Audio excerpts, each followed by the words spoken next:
militant de la grande coalition Wallu Sénégal di beral nuyoo nag si ñi nga xamante ni ñoom ñooy jigéen ñi ku xool jotaay bi tey jii di nga xam que ni li leen yëkkati ñor na leen te nag balaa ñuy dugg si loolu dañuy njëkk wax ni rek boo xoolee jigéen ñi ñu toogee foofu la ñuy njëkkee mooy que ni dañu di ay jigéen nekk yaay am lu fi xew récemment ñu ñàkk si suñu ay doom ñàkk si suñu ay rak ñàkk si suñu ay jarbaat donc en tant que yaay mais en tant que jigéen ñi nga xamante ni ñun ñooy régulatrice yi nga xam ne ñun ñooy doxal société bi ñu ngi incliné wu devant mémoire xale yooyu nga xamante ni doxuñu woon lenn lu dul libérer Sénégal dox si démocratie loolu moo leen yóbbee foofu tey ji ba ñu ñàkk seen bakkan donc ñu ngi jaale askanu Sénégal yëpp di jaale les deux coalitions mais di jaale ñi nga xamante ni des gens épris de justice ba nga xamante ni loolu moo leen yëkkati woon ba ñu ñàkk fa seen bakkan mais aussi ñu ne bu ñu paree si loolu tey boo xoolee ni ñu toogee di nga xam que ni Abdoulaye Wade dafa am loo xam ne daf ñu ko liggéeyal liggéey boobu nag ñu ne du ñu nangu mu nax saay mooy que ni dañu tàmmoon dégg si gémminam mu naan je ne marcherai pas sur des cadavres pour dugg biir palais maanaam du ma dox si benn néew pour egg biir palais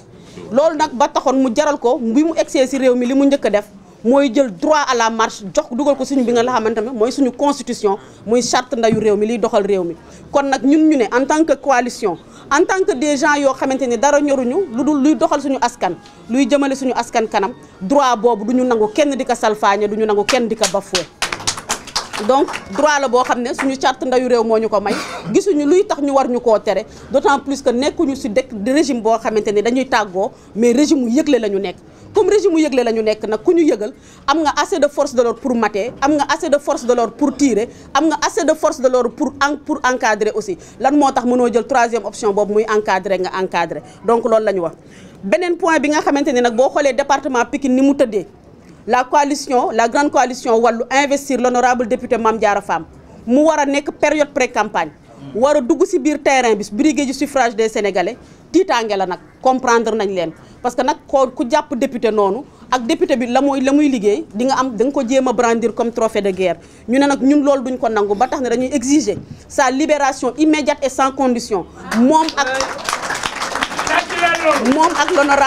ak l'honorable député Déthié Fall honorable député Cheikh Bara Dolly Mbacké Cheikh Abdou xam naa loolu dina jaaxal nit ñi nag parce que ñetti député laa lim ñu nekk ci régime nekk ci session parlementaire session bi tëjagul ñu jël ñetti député yëpp dugal leen ci biir kaso bi est-ce que ñooñu tey jii marathon bi session budgétaire bi ñu war a tëj waru leen woon fekk ñu dem génni est-ce que tey ñooñu seen place ci biir kaso bi la d'autant plus que c'est des Sénégalais comme ñëpp régulièrement domiciliés ba pare yor titre boo xamante ni représentation nationale la est-ce que ñooñu tey war nañ leen jël dugal leen ci légèreté bii di leen dugal ci biir kaso mais aussi ñu ne suñu frère Ahmed Aïdara le maire de Guédiawaye parce que nag koo fekk ci biir commune am biir ville am muy doxam nga jël ko jàpp ko pare bàyyi ko fa ci biir commissariat ba defe naa ne loolu bundu xataal nit la ak jéem ko tuutal mais aussi duñu fàtte tête de liste département Ziguinchor muy Guy Marius Sagna donc ñun dañ ne ñoom ñëpp boole nañ leen ko ak suñu njabootu bopp yi nga xamante ni mooy xale yi ñu jël tey jii embrigadé leen dugal leen ci biir kaso yi ñoom ñëpp la ñu wax nañu leen bàyyi immédiatement et sans condition aussi beneen bi nag dafa nekk point boo xamante ni peut-être buñ ko waxee bëgguñu mu am jiixi jaaxa ci bopp nit ñi muy loo xamante ni dañuy dégg nit ñi nga xamante ni tiit nañu aujourd'hui li nit ñi gën a constaté biir Sénégal mooy que ni lañ doon wax la peur a changé de camp la grande intercoalition Yewwi Wallu dafa tiital ñi ñu jàkkaar lool ñooñu nga xamante ne dañoo bennoo ba seen lépp bennoo fi mu nekk nii tey amuñu lu ñuy def lu dul di jël dut di ko semer ci bopp nit ñi ñun nag dañ leen di wax la grande coalition que ni fa ñu nekkoon fa lañ nekk dynamique unitaire opposition c'est la grande coalition Wallu nekk dynamique unitaire bi nga xamante ni moom mooy jox une victoire éclatante au soir du 31 juillet 2022 inchallah si la ñu nekk démb si la ñu nekk tey te si la ñuy nekk ba keroog ñuy dem imposer leen la cohabitation à l'Assemblée nationale beneen bi nga xamante ni moom la ñuy jeexalee nag mooy dañu tàmm dégg ci suñu mag ñu baax ñu naan ku artuwul di nga atte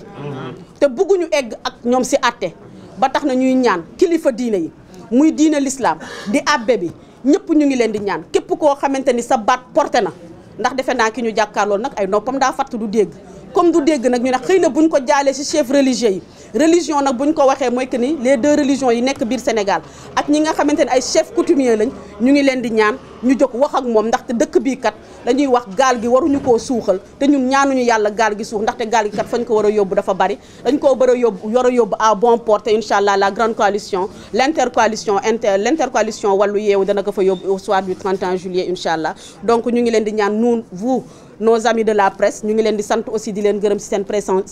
présence massive di leen wax ni lii moo doon déclaration de presse bi encore une fois ñu ngi ñaan di gën a taxoon ñu dajale ko tey mooy libérer exiger la libération sans condition et immédiate des détenus et des otages politiques yi nga xamante ni tey ñu ngi ci prison Macky Sall yi je vous remercie.